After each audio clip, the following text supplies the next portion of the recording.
ఈ అప్పాజీ గడేంటి ఇవాళ bill ఎగ్గొట్టడానికి latest idea ఏదో ఎత్తనట్టున్నాడు. చెత్త ఏంట్రా నవ్వు పిశాచాలు ఏడుస్తున్నట్టు? రాత్రి నాకు కళ వచ్చింది. ఆ కళ నీకు చెప్తే ఆత్మహత్య చేసుకుంటావు బాబాయ్. ఏమి చేసుకోను గానీ చెప్పు. ఒకవేళ నేను చెప్పడం మొదలు పెడితే మధ్యలో ఆపేస్తావు బాబాయ్. నేనేమి ఆపను గానీ చెప్పు. ఒకవేళ ఆపమంటే? నేను ఆపమన్నా. ఒకవేళ ఆపమంటే నీ ఇష్టం వచ్చిన పని నేను చేస్తానయ్యా. చేస్తావా? చేస్తావా? చేస్తాను. నీ చెల్లించి పెళ్లి చేస్తావా? ఆడు చేయకపోతే మేము దగ్గర చేస్తాను, నువ్వు చెప్పవయా. ఆ ముక్క చిదంబరం గాని చెప్పమాను. చేస్తాను చెప్పు. అయితే విను.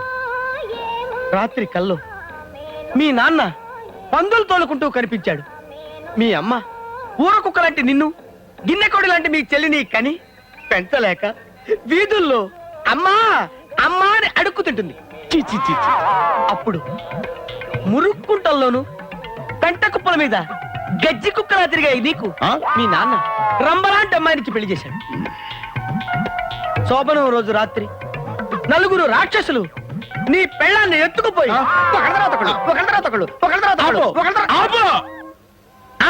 మధ్యలో ఆపేశావు. నీ చెల్లి పెళ్లి చేశావు. మోసం ఏంట్రా?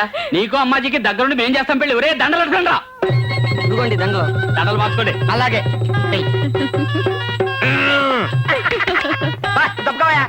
బావా మమ్మల్ని ఆశీర్వదించు బావా. మిమ్మల్ని కాకపోతే ఇంకెవరిని ఆశీర్వదిస్తాను? రా అమ్మాజీ.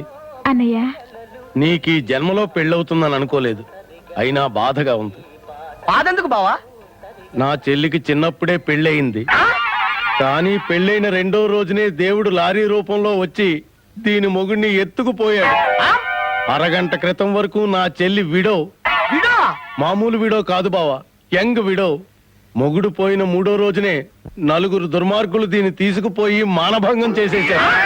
మానభంగమా? ఇందాక నీకొచ్చింది కళ, ఇది వాస్తవం బావా. నన్ను క్షమించప్పాజీ. పర్వాలేదమ్మాజీ, పద రాజమండ్రి వెళ్దాం. రాజమండ్రా? ఎందుకు? అక్కడ పవిత్ర గోదావరిలో నేను అమ్మాజీ స్నానం చేసి పవిత్రంగా మా జీవితాన్ని ఆరంభిస్తాం. నీలో శ్రీకృష్ణుడు కనపడుతున్నాడు బావా.